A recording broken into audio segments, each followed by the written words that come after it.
Alright, so good day sa inyong lahat mga kaselyo. So gusto ko lang i-share sa inyo to, no. For today's video, simulan natin sa tanong na kailan ba kayo nagpadala o huling nagpadala nung snail mail o yung traditional letter. So siguro marami sa atin na nakalimutan na kung kailan, kasi syempre dahil sa bumibilis na progreso ng panahon natin ngayon, lahat digital na. One click away na lang lahat ng mga messages natin. Meron tayong email, messenger, everything. So meron pa rin ba na nagpapadala ng letter? Sa ngayon kasi meron pa rin naman, lalo sa mga stamp collectors, lalo pag may mga bagong lumalabas na definitive issue. Minsan ako nag-o-offer din ako sa mga buyer ko na snail mail na lang natin, kaso problema walang masyadong protection.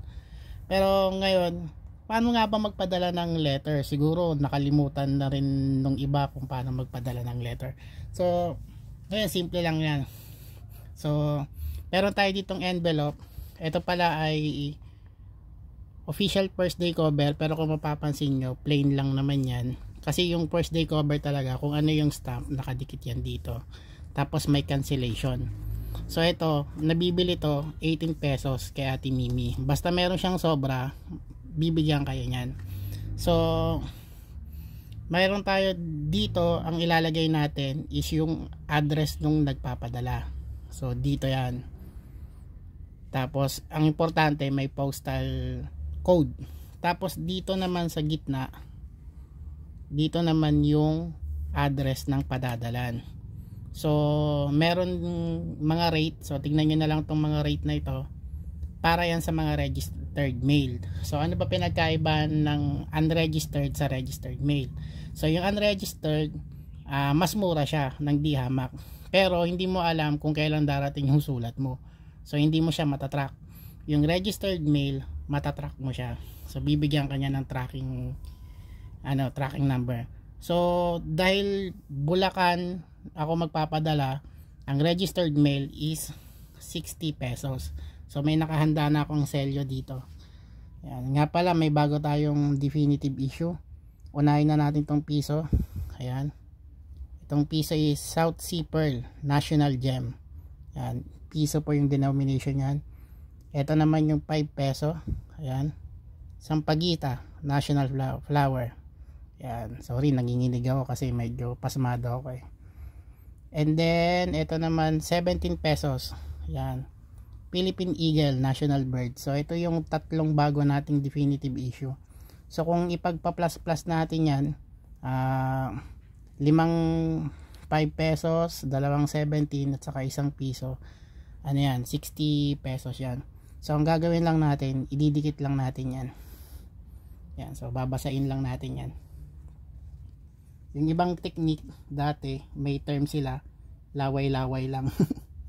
So dun mismo sa postal area, lalawayan mo yung ano.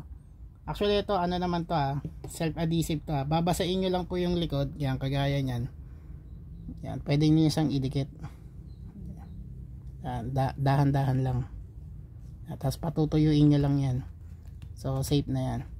So maraming nagtatanong, magbabayad pa po ba ako? Kasi naglagay na ako ng selyo. Actually hindi ka na magbabayad.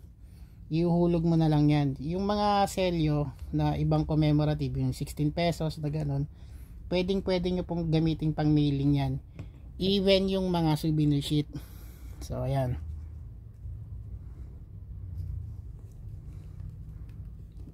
Ayan, so may 15 pesos na ako na nakakabit na selyo. Susunod natin tong 17 pesos, dalawa. Basta lagi kayong mag-iiwan ng space dito sa gitna, kasi diyan nyo isusulat yung yung padadala nyo, yung address. Yan. So dito na lang natin sa baba yung piso. Kayo na pong bahala. Minsan kasi may mga selyo na 16 pesos. Ang importante, meron kayong piso kasi may sobre. Yung nangyari kasi sa akin nung nakaraan, 250, naging 250, dapat 230 lang. So sinagad nilang 250. Pag kasi kulang, mag-return to sender yan. Di baling sobra, wag lang kulang. So yun yung rules. Yan. So dito yung address ko, dito naman yung sa padadalan ko.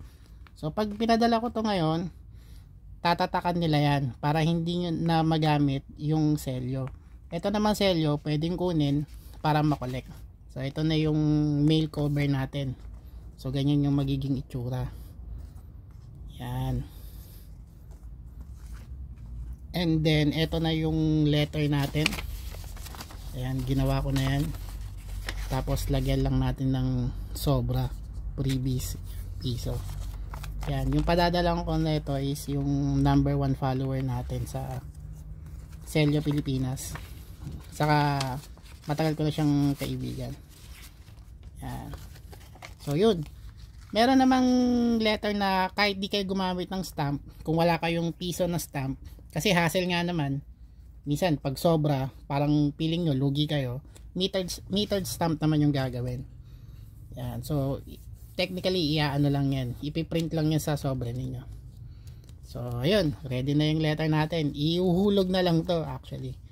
So yun, maraming salamat sa panonood, and sana kahit papaano tuloy natin yung mga traditional mail pag meron kayong oras. Mas na-appreciate kasi kapag handwritten. So yun lang, maraming salamat. Kita-kits sa next video natin.